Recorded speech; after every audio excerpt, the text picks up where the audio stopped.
بشه. در رابطه با جمهوری آذربایجان، ترکیه و قبرس که شما اشاره کردید،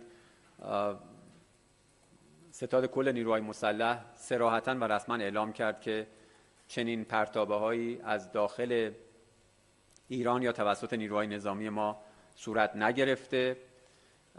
قبرس رو دیدید حتی مقام‌های رسمی انگلیس تایید کردند که چنین اتفاقی نیفتاده. ما همواره هشدار دادیم نسبت به عملیات‌های پرچم دروغین. یادمون باشه که یک رژیم شروری در منطقه وجود داره که سابقه طولانی داره در چنین اقداماتی.